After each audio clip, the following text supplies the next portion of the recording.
Okay. Should I lower it? I think so. Let's get it. There's that one. Okay, standing by, we're at 4:29.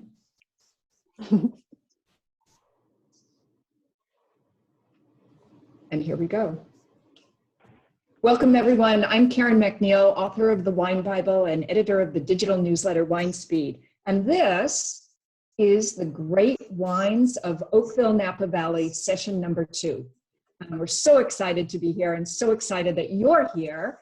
And of course, just a reminder, session 3 will be this Thursday, and then sessions 4 through 6 will be on Tuesdays and Thursdays next week. And you can always find the schedule on winespeed.com.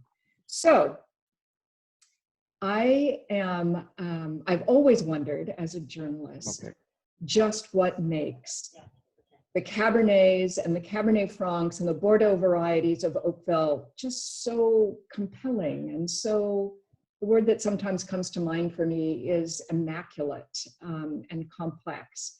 And that's what we're going to be looking at today. As I mentioned last time, if you joined us for session number 1, this tiny place, which makes just 9% of all the wine in Napa Valley, and which is truly tiny, it's just 5 miles across and 2 miles from north to south, is nonetheless filled with 75 wine producers, wineries, and growers who make what many would consider the first growths of the Napa Valley. So to get us started, before I introduce our fabulous, fabulous team here presenting today, let's just take a quick Google look at where we are. There you see the Napa Valley and north to south running Highway 29, that big line in the middle. And you see the Oakville appellation outlined there in green, and that it goes across the entire Napa Valley, right in the heart, right? Pretty much right in the center of the Napa Valley. So today we're going to be talking with and looking at the wines from Detert, and we'll zoom in there a little bit. It's right on the western side, edged right up against the Mayacamas Mountains, and right in a historic part of the old Tokalon vineyard. And you see it right where the, just near the UC Davis research station there with the little greenhouse. There it is, Detert family wines, right there, right up against the mountains. And then we're going to go south to Tambour Bay. Tamber Bay is on the southern edge of the Oakville appellation, relatively near Yountville.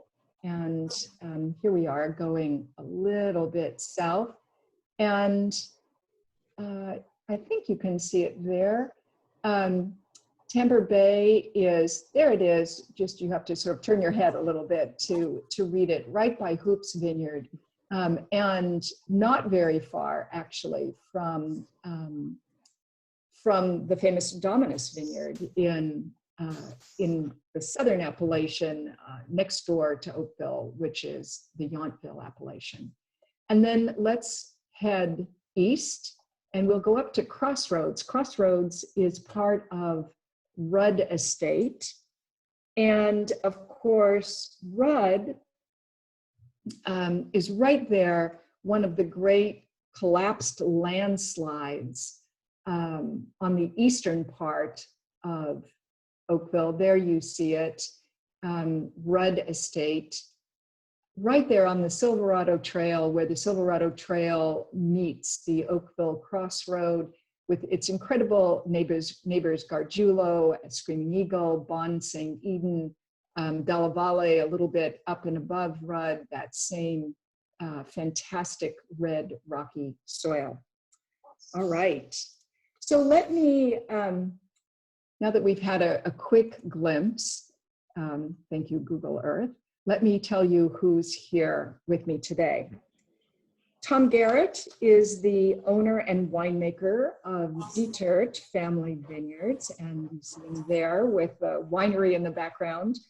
Barry Waitte is the owner of Tamber Bay Vineyards, and Natalie Bath is the winemaker for Crossroads by Rudd Estate. So all three of these producers, I must say, are tiny and family owned. And I think they're very much worthy of your consideration and your drinking. I've been tasting these wines before we jumped on this Zoom, and I can promise you, you're in for very good things. And you might in fact be tasting along with us. Before we start, I want to remind you that we're going to take questions and comments. It doesn't have to be a question. It could be a comment like, oh, I love this wine. That's a good comment. So we'd love to hear your comments and questions. So I'm going to ask our three vintners to tell us a little bit about their estates in a second. But first, I don't know, I guess as a journalist, I like to ask sort of a big picture question in the beginning. So I'd like to ask all three of you, what is it that moves you about wine? You know, you're here in this tiny little place in the Napa Valley, itself a tiny little place in the world of wine. And it's hard to be a vintner or winemaker. So what's sustaining? What moves you about wine? Natalie? You weren't expecting that. That's a great question to start off with. I was not. I tried to prepare. No, I think what has personally drawn me to wine is that as much as every year, you know, you can sometimes focus on certain things happening, I think you being focused on vintages, you know, you're going to get something different every year. You're going to find new things. You're going to, whether it's techniques or things out in the vineyard or just seeing how your vineyard is growing and developing from an aging potential, I think it keeps you on your toes. And I think also more importantly, not just from a winemaking side, but what it does for people just coming together and enjoying it with a meal, with family and friends. I just think there's something about a community that wine does for each other, not only with family and friends, but also within our own little Oakville community that we have here, that we can share ideas and just constantly adapt to new situations. Nicely said. Tom? Yeah, gosh, I think Natalie said that really well. I think Natalie said that really well. I think community is part of what brings us to wine. That ability to share a bottle with family and friends and all that means to us. There's something too about vintage and that sensory experience you have where you taste something and it brings you back to a memory or experience you had in the past. And I find that to me really powerful when I'm tasting wines. From a winemaking perspective, it's also just that we're so closely tied to the land and the time that we outside in the vineyard is just incredibly satisfying. I think that's a real making that link between a piece of property and an individual site and how that translates into the wines we make is really very exciting. Yeah. Barry, what about you? Well, I'm going to play off what both Natalie and Tom talked about, but I use the term engagement. It's about engagement all the way through. As a winemaker, I think about the engagement with nature, with the soils, with the environment, what the French call terroir. It's a total full Monty engagement in making outstanding wines. It's a 365-day-a-year process. But when I also think about engagement, it's Natalie started talking about it, and then Tom spoke of it as well. It's the engagement with people. And look, our wines would be nothing if it wasn't for both the people that make the wines and for the people to enjoy wines. And I think Tom said something that's pretty pivotal in that many of the most memorable moments that I remember in my life were in some type of engagement. And I remember it with that bottle of wine, though it could have been some other engaging activity. So when I think of wine and what inspires me to come to work every day and do what I do, it's the engaging aspect of it, in all aspects of winemaking. Yeah, and you know, we all see that now, right? Because we're a bit stuck at home, but sharing some great wine with someone you love, even just one other person night after night, is pretty special. We're all thankful for that. So thank you for the work that you do. And I was going to remark that you can see Tom there, actually in his winery. In fact, all three of our guests are in their wineries because winemaking is going on. There will be hopefully a wonderful 2020 vintage. Tasting rooms might be closed, but the hard work of winemaking continues. So let's talk about history for just a second, because I want everyone who's listening to know how important your wineries are, small though they be. Natalie, I'm going to start with you. Crossroads is part of Rudd, and Rudd was founded by the late Leslie Rudd, who was a friend of mine, just an incomparable man, so devoted to quality. And tell us just for a few sentences about Rudd and Crossroads within it. Of course. You know, we were lucky, or the Rudd family was lucky to be able to purchase the property in '96. There were some vineyards planted here that went back to the '70s. But Leslie, what he always did best, I think, was surround himself with people that really knew about quality and that really wanted to drive to create the best possible wine. And so we were able to replant it to varieties that made the most sense for Oakville: Cabernet Sauvignon, Cab Franc, Malbec, and Petit Verdot. And now we have 20-year-old vines that are producing great high quality, one blend and one Cabernet. And where Crossroads now fits into that is Samantha decided 2 years ago to really want to fully utilize the 40 acres that we have here. And in the past, you would sell off seconds or, you know, lots that just didn't fit into the final blend, and they were of high quality, just not fitting. And so I had the opportunity to work with some of these and create a wine that really truly is still expressive of site and terroir, but just a little bit more accessible and a little bit more approachable for people that are still looking for that quality side. Mm. Yeah. And Samantha Rudd is, of course, Leslie's daughter, who now runs the estate. And Tom, let's go to you. I don't know many guys who had such an extraordinary great grandmother as you had. I mean, she was so prescient. She bought this extraordinary piece of the Tokelon vineyard, and then had the good sense to hand it down to you. I mean, how lucky can you get? Tell us about that. I think you're right.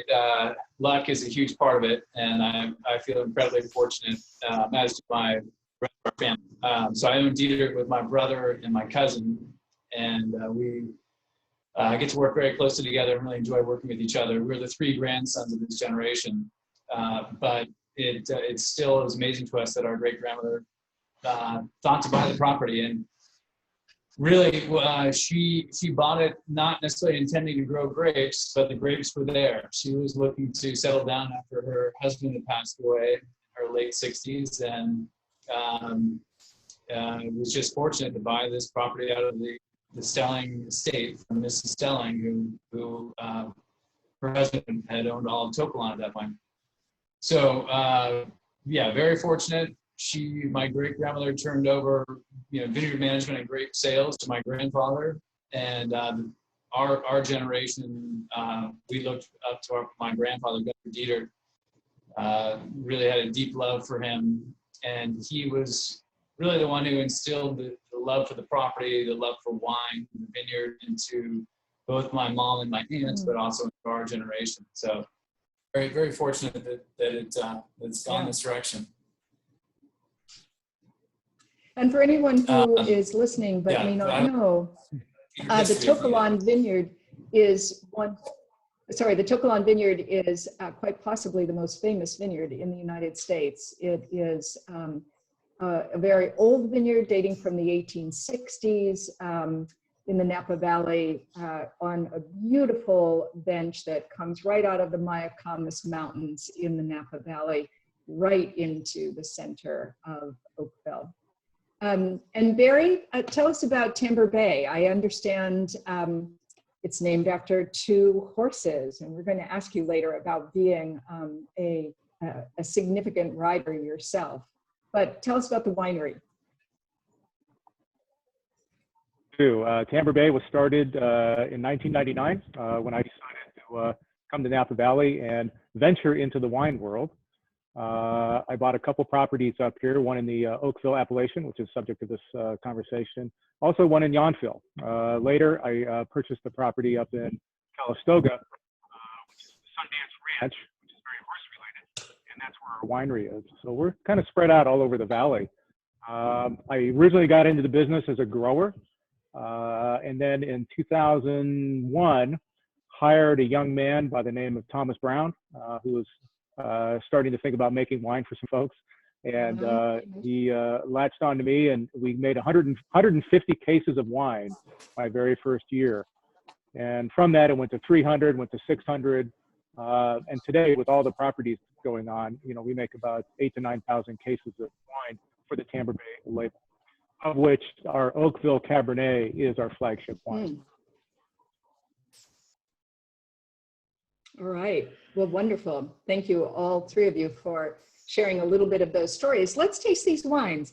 I want to start with Tom's wine, which is the Detert. You can see Cabernet Franc, 2017.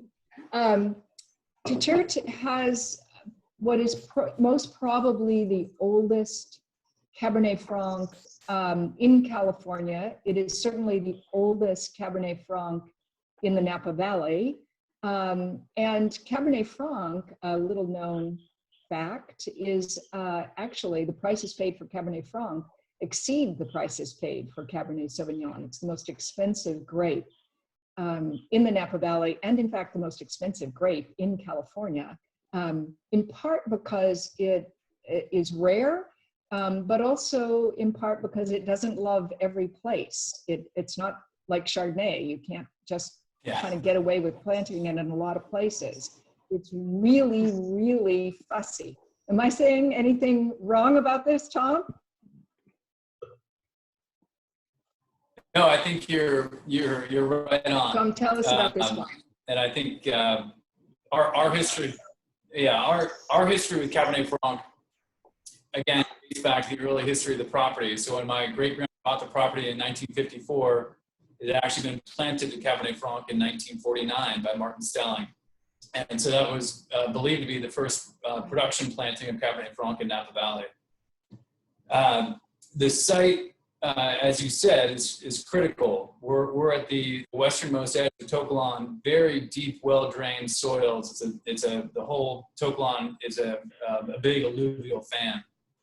It's a very deep, well-drained, rocky soils. And Cabernet Franc it's a more vigorous vine. So it likes to, it likes to stay in a sort of vegetative stage. It likes to grow leaves and become a big vine. It can be very productive. So it really needs low, vigor soils in order to make high quality wines. And this is a site that's got incredibly naturally low vigor. So in a sense, Cabernet Franc tends to the direction you get into. Let me ask you what you look for in Cabernet Franc, because I think a lot of people are familiar with the grape by virtue of its being blended in with Cabernet Sauvignon, but of course you can't isolate those flavors then. When you have a wine that is either 100% or vastly primarily Cabernet Franc, like what flavors, what textures, what things are you looking for? So to me, one of the real hallmarks of Cabernet Franc is the floral aromatics. And so I'm looking for that expression of what I think of as violets coming out of the glass. So I always want to see that in the Detert wine. There's also always an herbaceousness to Cabernet Franc. And that can be in certain areas, that herbaceousness can be fairly extreme and expressed sort of like bell pepper aromas and flavors, or at Detert, our herbal notes are more sort of, I think of a sweet tobacco or a sage character. For the fruit profile for Cabernet Franc is often described as having blueberry fruit character. I think in ours, it's usually a little bit darker, but that's just the site. And then texturally, Cabernet Franc is naturally lower in acid than Cabernet Sauvignon. So naturally higher pH, it tends to have a broader, lusher mid-palate. And that's one of the reasons that over time people have loved putting Cabernet Franc into Cabernet Sauvignon. And for our wines, you certainly, there's that balance of that broad, plush texture, finished and framed by both tannin and acid. Oh, it's a beautiful Cabernet Franc. I always think that that great Oakville wines have a little bit of, I don't know, corruption in them. There's something dark in there, something savory dark that makes them so interesting. They're not just red, juicy fruit, and all good things have a little corruption. Coffee has corruption. Cheese has corruption. Cabernet Franc has good corruption. Natalie, tell me a little bit about the Crossroads. So, for us, with the 40 acres planted here and just really wanting to focus on utilizing the whole extent of the property, Crossroads really, from the beginning in the growing season, we're not necessarily picking it to go into Crossroads. I think, really everything that grows here at Rudd Estate has the potential to always, make any cut of the blends. And it's really not until about 6 months into the wine's élevage, or the aging process, that we really start looking at each Cabernet Sauvignon lot kind of in its own entity, in its own identity, what it really brings to the table. And so I think what we really want Crossroads to focus on is still getting a lot, maybe more of the typical Oakville Cabernet Sauvignon qualities of fruit, like black cherry, some currants in there, and verging on, the licorice and a little bit of even a rosemary thing that we find on our side of the property, but really something that's really enjoyable now. And I think at a time where Cabernet Sauvignon, can be sometimes quite hard to convince people to wait to drink their wines all the time. I think, having an opportunity to craft a wine that you don't have to be afraid to enjoy now, because while it does still have tannins, very much so on a powerful side, are very well integrated and still very synonymous with sight. And so for us, we just wanted to give people who are especially familiar with Rudd, and now new people, an entryway into our wines, which has worked out incredibly well, not only for me, but I think also for the family too. And if anybody's afraid to enjoy Cabernet Sauvignon right now, I don't know, I should invite them to come, because that's, I don't know, it's just not allowed. You can't be afraid, come on. It is correct then to refer to Crossroads as sort of, in the Bordelais way, right? A second label of Rudd, yeah. And of course, everyone who's super into Bordeaux wines would know that buying the second label of a wine or the second wine is often a really good way to experience that estate at less of a cost. Barry, we've got to get you in here because I know that you've done, I was reading today that you've done a lot of endurance horse racing. And I was thinking, wow, well, winemaking and growing grapes, that's kind of an endurance sport in and of itself. But tell us about your wine, because as I was tasting it just now, I was thinking that I want to ask all of you, but I want to start with you, Barry, about texture. This has such beautiful texture. You nailed it. When I think of our Cabernet, and I think of Cabernets generally from the Oakville area, all that fruit is represented by everybody. But when you really think about Oakville, I think about the dirt and I think about the soils, and it really encapsulates into what the texture of this wine is. Now, our vineyard, a very small vineyard, is dead center Napa Valley. We're right on the Napa River. And so we are a great combination of what you get from the east and west sides, from the Vaca Mountains, from the Mayacamas, and think of the millions of years of soils coming down into the middle of the valley. And so we get the benefit of all of that into our vineyard right there. This is a less than 5 acre vineyard. We only produce between 500-600 cases of this wine every year. It's only the Cabernet from this particular vineyard that goes into our Oakville bottle, even though I have vineyards elsewhere in the Napa Valley. This particular version or vintage has a little bit of Merlot and a little bit of Petit Verdot. The Merlot brings a little bit of nice fleshiness and juiciness to the wine. It kind of helps mellow the sides of the tannic structures. But what I love about this wine is what you talk about, the texture. So I get overwhelmed with this wonderful fruit through my palate, but it's the texture that really kind of takes over and goes all the way through to what has been deemed in our world a mile-long finish. All that just reaching down there, and it just stays in your palate for forever. And I think that's just very characteristic, and not just our wines, but most of the wines out of the Oakville appellation. Yeah, well, you know, we forget about time as an issue in wine, but not only is time an important part of tasting, as you're pointing out, the longer a wine lasts, the better it is. But then as Tom was saying earlier, time is part of the beauty of tasting a wine and remembering what happened 2 years ago or 5 years ago or even 20 years ago. It captures a moment in time. Time is an important element. But back to texture for a second. Does everybody, I mean, do you think there are people who could evaluate wine? I mean, I'm just talking about general consumers, just on how it feels as opposed to how it tastes. I mean, you read, you know, wine descriptions and you see long laundry lists of red cherries or, I don't know, lemongrass, something, but maybe how it feels is equally important. I think what you're explaining there is when we first get into wines, we're actually trained to think about those primary flavors, black fruit, red fruit, whatever that might be. But as you start developing a history with wines, and the better wines you start drinking, there's a whole nother complexity that comes into play, which talks about the texture and finishes and things that are not directly primary flavors. And I think that's just the essence of really outstanding wines. Yeah, yeah. And in fact, there is no, I suppose there are master sommeliers who would say you have to analyze a wine in this certain direction. But most people, I think, do it a little bit differently than that. Let me start with a different, let me ask all of you a different question here, which is, what is the importance? Is there an importance of freshness in Cabernet Sauvignon and Cabernet Franc, which are big red varieties, but is freshness still important? Tom, what do you think?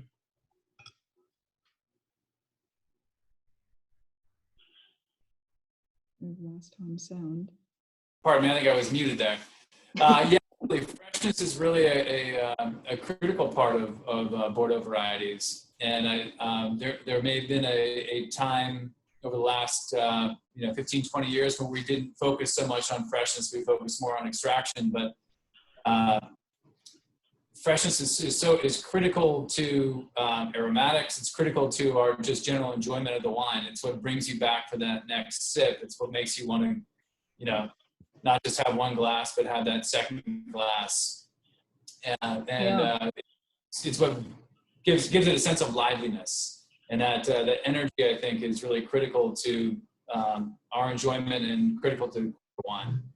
Yeah, Tom, since we have you on right now, we had a really interesting question out there of if Cabernet Franc, if the average price paid for Cabernet Franc is high, why are Cabernet Franc wines priced usually less than Cabernet Sauvignons? I think this is an invitation to have you raise your price. I don't know. That's right. I do. Yeah. So it is obviously the business of wine. We've had a number of Cabernets out there that crossed the $100 per bottle barrier many years ago, and it took Cabernet Franc a little bit longer to get there. But one of the critical reasons is what you mentioned earlier, is that Cabernet Franc is truly a wine of a place. And if you are growing your Cabernet Franc in a mediocre site, you're going to end up with mediocre Cabernet Franc.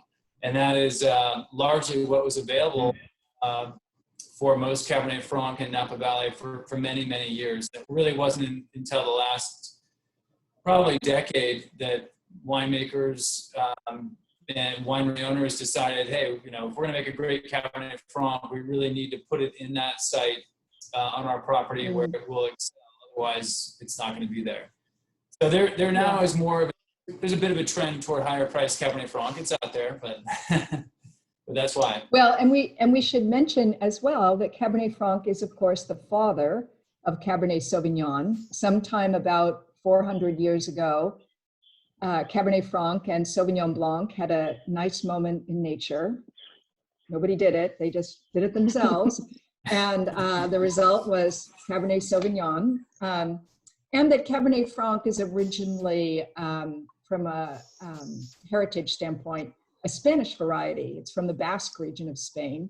It was not, in fact, born in Bordeaux, but it was some swarthy kind of Spanish grape that managed to get over into France and find that beautiful Sauvignon Blanc, and the rest was Cabernet Sauvignon history, I suppose. But we've also had a question, and let me ask all of you, about whether or not there are critical soil differences between Oakville and just to the north of it, Rutherford, also on the bench, or part of it on the western benches, also spanning the Napa Valley, spanning the Napa Valley, and Yountville on the south. Any thoughts about that? Or would you say it's more climate that differentiates Oakville from Yountville and then Rutherford above it? Who wants to take that? Barry, you're right there on the border. Do you want to take that one? Yeah, Barry. So I'm on the border of Yountville and Oakville, and I'm also in the middle of the valley. And it's not if or, it is a combination of both weather and soils. We had some major geological activity that took place many years ago in the middle of the valley, which has created basically the Oakville area that did not impede north of that, which would get into the Rutherford area. That's basically another soil condition. And then when it goes farther south, you're influenced by a lot of weather, believe it or not, because of a situation where Yount Hill, the largest hill that is in the middle of Napa Valley, creates a very significant wind event through the valley. And if you're on the edge of that, which we are, it is typically 5 degrees cooler at my vineyard than it is up on Highway 29 any given day, and yet it's only about 500 to 800 yards away. And that's because of the downness and the terroir that's occurring, and also the wind flow going around this mountain. So we have very significant changes in this very small 30-mile area, which is subsequent why we have so many AVAs that go by these different names, but they're very different in their texture and their style and their profiles by the characteristics of both soil and weather. The monks of Burgundy would be agreeing right now. Yes, yeah. Absolutely. Yeah. Very much. Yeah. Very much. We have another question coming in, so we'll let Barry's answer stand on that one. But this question is about any new trends coming in Oakville. And if no one minds, I'll say that the trend question is always perplexing for me, because viticulture is kind of the antithesis of trends, right? It's what is constant. It's what is time proven. It's actually what you don't want to be influenced by a trend. But maybe I'm old fashioned in that regard. Your thoughts? Natalie, what do you think? I think the little bit that I've seen in terms of some of the second generations coming in and taking over from their parents, I think I've actually seen a trend back to what was done originally, not just planting things because they're popular or what's fashionable at the time, but really trying to stick to what the site is and the terroir, and making things too opulent or over the top or reaching for something, you know, just for a certain price point or a different rating. I think really, if anything, the best trend we're seeing right now, hopefully, is in the farming aspect, but we're seeing a little bit more of a push towards organic and, you know, a little bit more towards a healthier kind of sustainable style. So I think that's really, I think the main thing is not less of following trends that are popular, but more sticking to the roots or your history a little bit more. Yeah, that's nicely said. And that is a trend. Tom, you have a thought on that?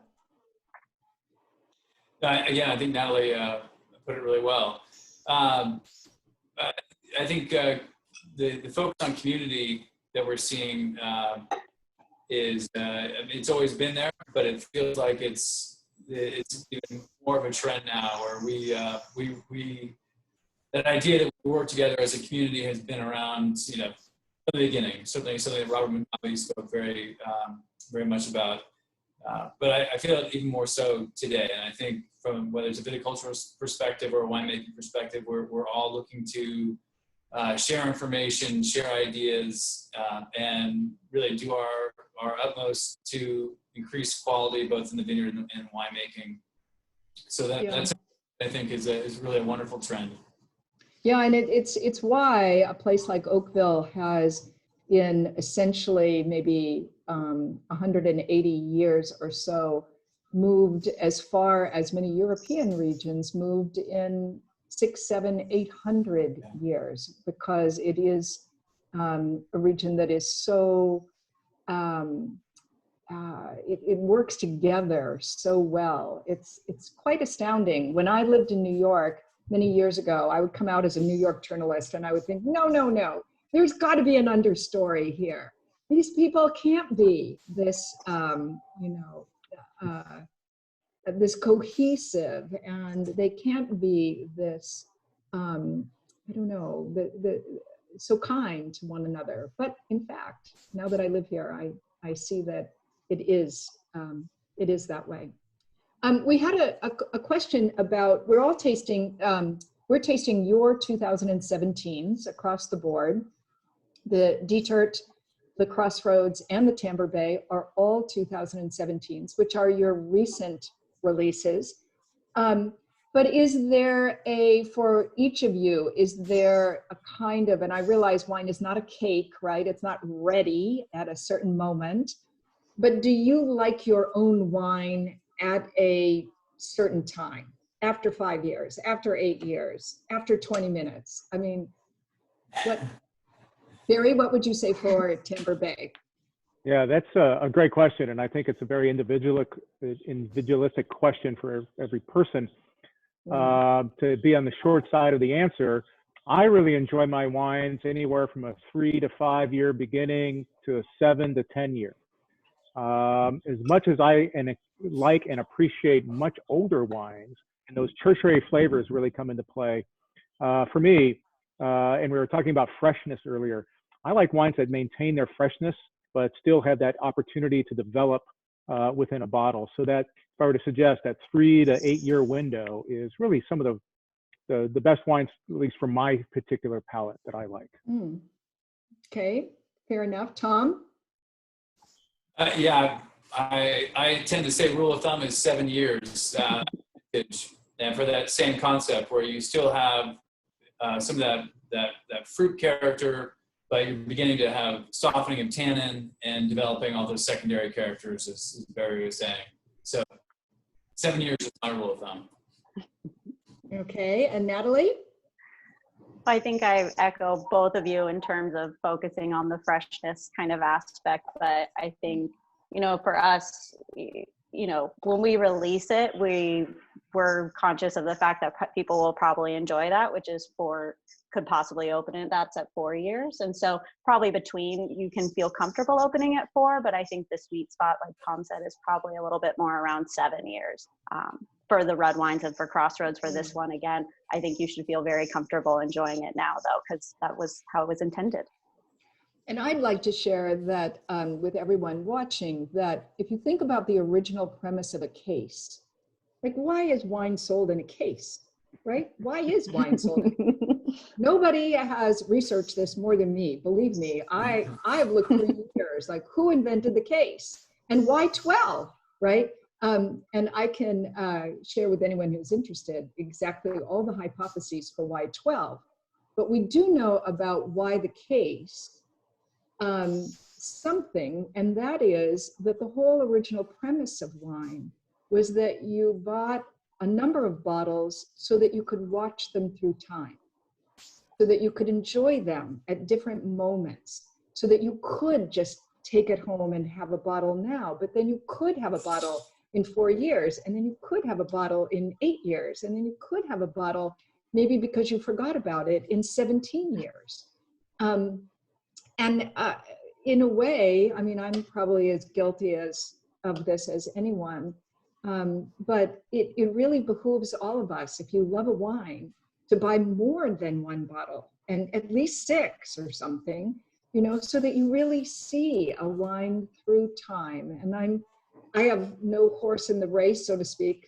Very, thank you. No horse in the race. But anyway, I don't like wine, but I think it's worthy of learning about wine to buy more than a bottle and see it through time. Yeah. So we've got more questions coming in. Let's see. So we do have a question that just came in about the fires in 2017, which of course were worrisome in Northern California. More than 90% of the entire Napa Valley already had its fruit in, because those fires in 2017 were largely at the end of October.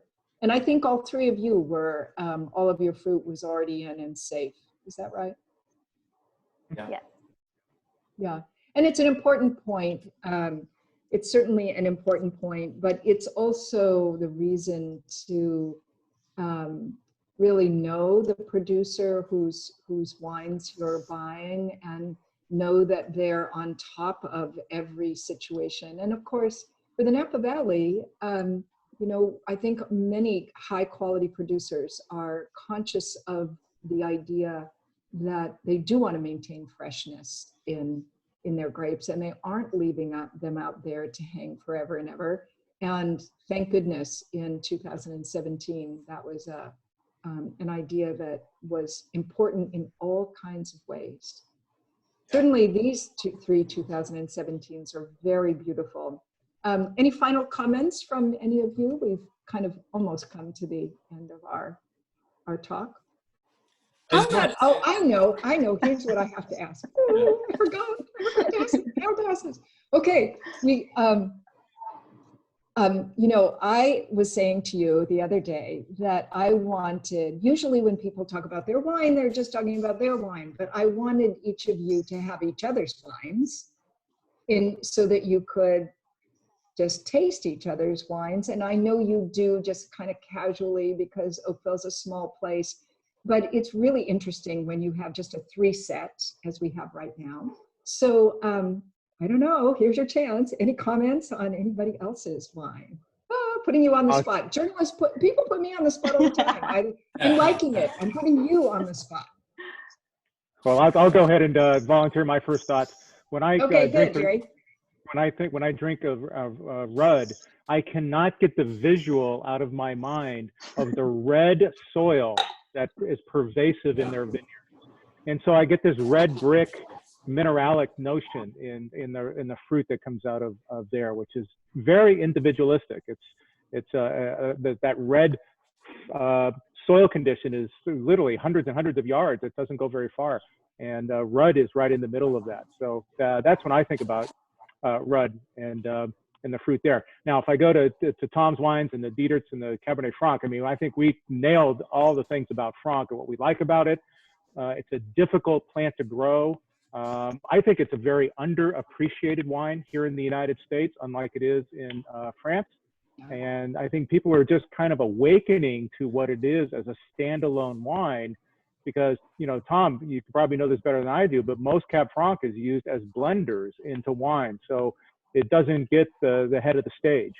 I grow about 5 acres of Franc. I make a little bit of a Franc-based wine, but most of it I use as blenders.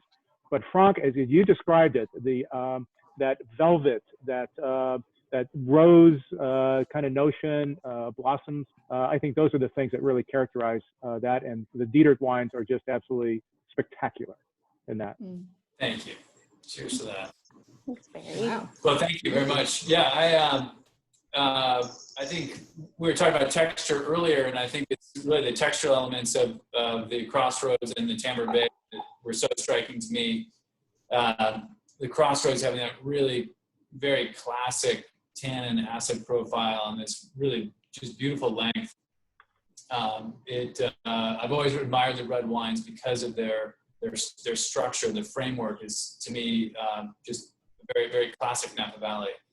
And very, it is, as you just mentioned, silk and velvet, the texture of your wine and the length, and then sort of the purity of those fruit characteristics. It's absolutely delicious. I also wanted to say that we were talking about the fact that these wines are all going to be better in 5, 8, 7 years. I decanted all of these about 2 hours before the tasting, and they are remarkable right now. So don't be afraid to decant. You mean though, just aerate, right? Just pouring the wine into a decanter. Yeah. Nobody has to do the candle, just aerate. Yeah. Right. Good. Exactly. Yeah. And Natalie, your thoughts? Well, I just like to say, first of all, I'm honored to be even considered in this lineup. These wines are just absolutely incredible. And a lot of the ways I decide if I like a wine is how much I go back to it. Because I just love when wines keep pulling you in and you're picking up something new every time. And I think the best way to look is when your glass is empty, and both of mine are now at this point. And so I just think, also a tribute to both of you that in a trying vintage, I think that's when winemakers really shine. And these are just absolutely stunning wines, texturally, brightness. I am in awe. They're beautiful. Mm. And I'll be noting that I'm the only one with a spit cup here. Yeah, I'm not. Nope. I don't see any spit cups there. No way. No way. All right. Well, thank you so much. Thank you, Natalie. Thank you, Tom. Thank you, Barry. These 3 wines, the Detert, the Crossroads, the Tamber Bay, just delicious wines. And I hope that everyone who is watching, if you weren't tasting along with us, will go ahead and get these wines. You can get them easily from Oakville Grocery, which is online, and all of these wines are available there. Because they're really worthy of your tasting. Massive amounts of deliciousness packed into every penny, I guess I'll say. So again, I'm Karen MacNeil. This has been the Great Wines of Oakville, Napa Valley, session number 2. Session number 3 will be coming up on Thursday, and you can always get the full schedule at winespeed.com. Thank you again, Natalie. Thank you, Tom. Thank you, Barry. Fantastic wines. I'm so privileged to taste them with you. Thank you, everyone, for joining us. Enjoy. Cheers. A lot of fun. Cheers, everyone. Bye. Everybody.